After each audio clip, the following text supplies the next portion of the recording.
गुरुद्वारा सुधार एवं मंदिर प्रवेश आंदोलन। राष्ट्रवाद और लोकतंत्र की उत्तुंग लहरें अब राजधानी की परिधि को लांघकर धार्मिक और सामाजिक दायरे को छूने लगी थी। दलित जातियां व पिछड़े वर्ग के लोग भी अब इसमें प्रभावित होने लगे थे। तमाम राष्ट्रवादी नेता औपनिवेशिक सत्ता के खिलाफ चल रहे अहिंसात्मक सत्याग्रह के आंदोलन को ऐसे मुद्दे की तरफ मोड़ने की योजना बनाने लगे जो भारतीय समाज की आंतरिक संरचना को प्रभावित करते थे। देश के सामाजिक व धार्मिक संस्थानों के सुधार के लिए छिड़े इस आंदोलन ने अक्सर सुधारवादी आंदोलनकारियों को औपनिवेशिक सत्ता के साथ भिड़ा दिया। इस तरह समाज सुधार के लिए छिड़ा आंदोलन साम्राज्यवाद विरोधी आंदोलन में घुल मिल गया। इसका नतीजा था कि राष्ट्रवादी आंदोलन ज्यों-ज्यों जोर पकड़ता गया, त्यों-त्यों उपनिवेशवाद का सामाजिक दायरा सिकुड़ता गया और औपनिवेशिक सत्ता के अधिकारी भारतीय समाज की घोर प्रतिक्रियावादी ताकतों का दामन थामने लगे। पंजाब का अकाली आंदोलन और केरल का मंदिर प्रवेश आंदोलन इस तथ्य के सबूत हैं। अकाली आंदोलन की शुरुआत तो धार्मिक मुद्दों को लेकर हुई थी, पर इसका अंत भारतीय स्वतंत्रता संग्राम की एक महत्वपूर्ण घटना के रूप में हुआ। 1920 से 25 के बीच 30,000 से अधिक व्यक्ति जेल गए, 400 के लगभग मारे गए, 2,000 के लगभग घायल हो गए। आंदोलन का मूल मकसद गुरुद्वारों को भ्रष्ट महंतों के चंगुल से मुक्त कराना था। सिखों के नायक महाराजा रणजीत सिंह व अन्य धार्मिक सिखों ने 18वीं-19वीं सदी में इन गुरुद्वारों को लगान मुक्त जमीन व खूब दान दिए थे। 18वीं सदी में इन गुरुद्वारों का प्रबंध उदासी सिख महंतों के हाथ में चला गया। ऐसे महंतों के हाथ में जो लंबे बाल या दाढ़ी नहीं रखते थे और मुगलों के आक्रोश का शिकार होने से बच जाते थे। तमाम लोग ये समझते थे कि वे महंत हिंदू थे, जो एकदम गलत है। इसी समय महंतों में भ्रष्टाचार पनपा।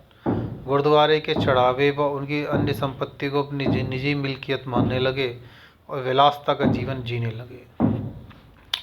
1849 में पंजाब पर ब्रिटिश हुकूमत के कब्जे के बाद गुरुद्वारों के प्रबंध में अंग्रेजी हुकूमत की तरफ से नामजद प्रबंधक भी दखलंदाजी करने लगे। इनमें से ज़्यादातर ने भ्रष्ट महंतों के साथ साठगांठ कर ली। सरकार ने महंतों को पूरा समर्थन दिया। महंतों और प्रबंधकों को काम सौंपा कि वे सिखों को अंग्रेजी हुकूमत के प्रति वफादारी का पाठ पढ़ाएं और राष्ट्रीय आंदोलन से उन्हें दूर रखें। दूसरी ओर सुधारवादी सिख और राष्ट्रवादी आंदोलनकारी गुरुद्वारों को महंतों और सरकारी प्रबंधकों के चंगुल से आज़ाद कराने के लिए संघर्ष कर रहे थे।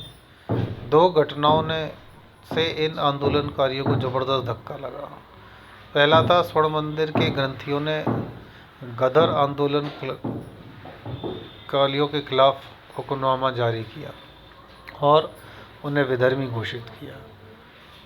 दूसरे, जब इन ग्रंथियों ने जलियांवाला बाग के हत्यारे जनरल डायर को सरूपा भेंट किया और उसे सिख घोषित किया। गुरुद्वारों ने महंत भ्रष्टों के चंगुल से मुक्त कराने का आंदोलन 1920 से काफ़ी तेज हो गया। सुधारवादी आंदोलनकारियों ने स्वयंसेवकों को संगठित किया और उन्हें तमाम छोटे छोटे गुट बनाए गए, जिन्हें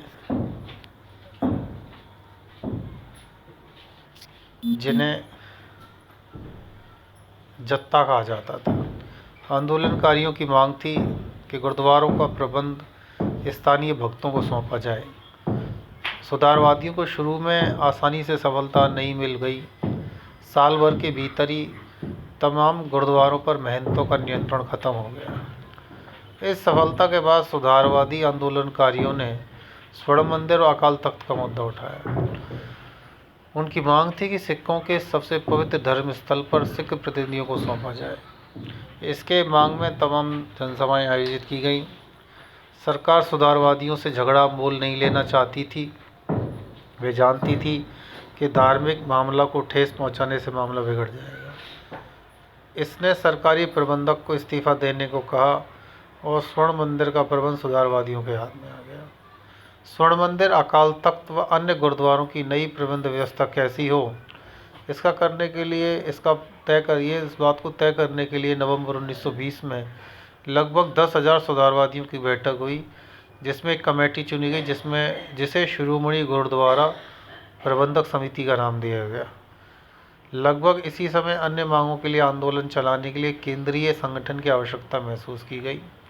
इस उद्देश्य की पूर्ति के लिए दिसंबर में शिरोमणि अकाली दल का गठन किया गया। अकाली जत्थों के संगठन की पूरी जिम्मेदारी इसी पर थी। इन जत्थों की रीढ़ थे जाट किसान, जिनका नेतृत्व राष्ट्रवादी बुद्धिजीवियों के हाथ में था। इस समय देश में असहयोग आंदोलन चल रहा था और सुधारवादी आंदोलन के तमाम नेता असहयोग आंदोलन से भी जुड़े हुए थे। इसकी नतीजा ये हुआ कि अकाली दल और शिरोमणि गुरुद्वारा प्रबंधक समिति ने अहिंसा को अपना सिद्धांत मान लिया।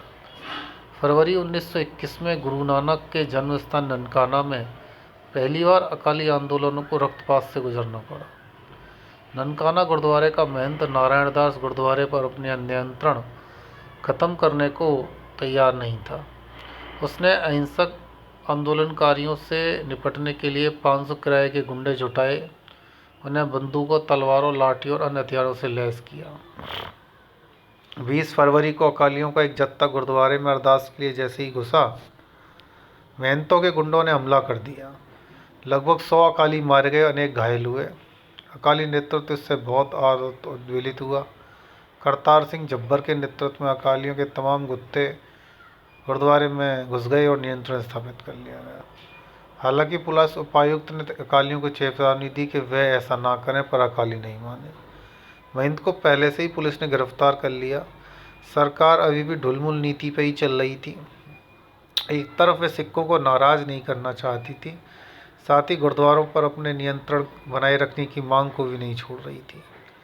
ननकाना कांड ने अकाली संघर्ष को और जुझारू बनाया। ननकाना गुरुद्वारे को मुक्त कराने वाले करतार सिंह जब्बर के शब्दों में, ननकाना कांड ने सिखों को जगा दिया और स्वराज के लिए मार्च और तेज हो गया। इस कांड ने पूरे देश को झकझोर दिया। महात्मा गांधी, मौलाना शौकत अली, लाला लाजपत राय, अन्य राष्ट्रीय नेताओं ने ननकाना का दौरा किया और अकालियों की बहादुरी की दाग दी और उनका समर्थन किया। सरकार ने भी अपनी नीति बदल ली। अकाली आंदोलन और राष्ट्रीय आंदोलन में समन्वय और एकता से हुकूमत चिंतित हो गई। उसने दोहरी नीति अपनाने का फैसला किया। ऐसे नरमपंथी सुधारवादियों, जिनका मकसद केवल धार्मिक सुधारों से था, उनको अपनी तरफ मिला लिया और गर्मपंथी अथवा साम्राज्यवाद विरोधियों को सख्ती से कुचलना था। नरमपंथियों को खुश करने के लिए सुधारों का वादा किया गया, कानून बनाया जाने लगा और गर्मपंथियों को कानून व्यवस्था का भय देकर सताया जाने लगा। अकालियों ने भी अपनी नीति बदल ली। राष्ट्रवादी ताकतों के समर्थन से उत्साहित अकालियों ने अपने आंदोलन का दायरा बढ़ा दिया। अब वे किसी भी तरह की सरकारी दखलंदाजी से धर्मस्थलों को मुक्त रखने का आंदोलन छेड़ दिया। अकालियों ने अपने आंदोलन को राष्ट्रीय आंदोलन का अभिन्न हिस्सा मान लिया। शिरोमणि गुरुद्वारा प्रबंधक समिति ने एक प्रस्ताव पारित कर असहयोग आंदोलन को अपनी मंजूरी दे दी। विदेशी सामान और शराब के बहिष्कार का समर्थन किया गया। अंग्रेजी अदालतों का बहिष्कार करने और उसके स्थान पर पंचायतों के गठन का प्रस्ताव किया गया। कानून तोड़ने के आरोप में गिरफ्तार अकालियों ने अपने बचाव में कुछ भी कहने से इनकार कर दिया और ब्रिटिश न्यायाधिकार में अपनी अनास्था व्यक्त की।